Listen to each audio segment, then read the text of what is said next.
Hi everyone, welcome to my YouTube channel GSK Creative Hobby. Today, as a part of day 2, I will talk about Arjuna. Hastinapuram అనే రాజ్యంలో పాండవులు కౌరవులు అనే రెండు కుటుంబాలు ఉంటాయి. ఆ పాండవులలో మూడోవాడు అర్జునుడు. ఇతిహాసంలో ఇంద్రదేవుని యొక్క అంశ అష్టవిద్యల్లో తిరుగులేని వీరుడు. పాండు మరియు కుంతిదేవి యొక్క పుత్రుడు.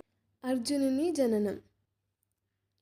పాండురాజు మొదటి భార్య కుంతీదేవి వరం ప్రకారం ఆమె దేవేంద్రుని ప్రార్థించగా అర్జునుడు జన్మిస్తాడు. అర్జునుని వ్యక్తిత్వం. మహాభారతం అర్జునుని సంపూర్ణ వ్యక్తిత్వం కలిగిన వాడుగాను, ఆరోగ్యకరమైన, దృఢమైన మరియు అందమైన శరీరం, ఆరోగ్యకరమైన మనస్సు కలవాడు. ప్రతి తల్లిదండ్రి, ప్రతి భార్య, ప్రతి స్నేహితుడు గొప్పగా చెప్పుకున్న వ్యక్తిత్వం కలవాడు. తన బావ అయిన శ్రీకృష్ణునితో జీవితాంతం మంచి సంబంధాన్ని కొనసాగిస్తాడు. మహాభారత యుద్ధ సమయంలో శ్రీకృష్ణుడు అతనికి గీతోపదేశం చేయవలసి వస్తుంది. శ్రీకృష్ణుడి యొక్క ప్రియమైన సోదరైన సుభద్రకు అర్జునుడితో వివాహం చేస్తాడు. అర్జునుడు విద్యార్థిగా. విలువిద్యల్లో గొప్ప యోధుడిగా పేరు. దీనికి పునాది చిన్న వయసులోనే పడింది.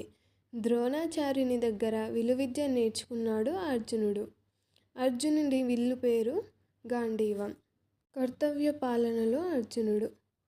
పాండవులు తమ ఉమ్మడి భార్య అయిన ద్రౌపది సంసార జీవితం సాగించడానికి కొన్ని నియమాలు ఏర్పాటు చేసుకున్నారు.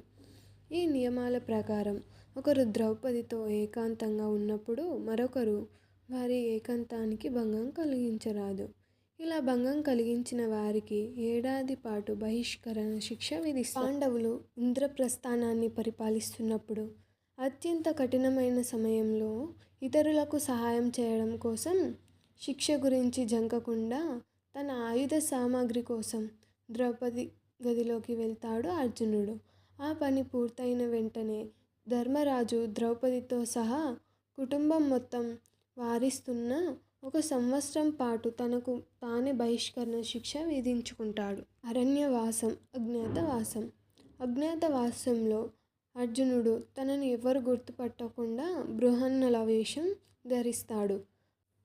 అరణ్యవాసం విడిచిన 5వ సంవత్సరంలో హిమాలయాలకు వెళ్ళి తపస్సు చేసి శివుణ్ణి మెప్పించి పాశుపతాస్త్రాన్ని సంపాదిస్తాడు అర్జునుడు. యుద్ధంలో అర్జునుడు. మహాభారత సంగ్రామంలో అర్జునుడిది చాలా కీలకమైన పాత్ర. యుద్ధ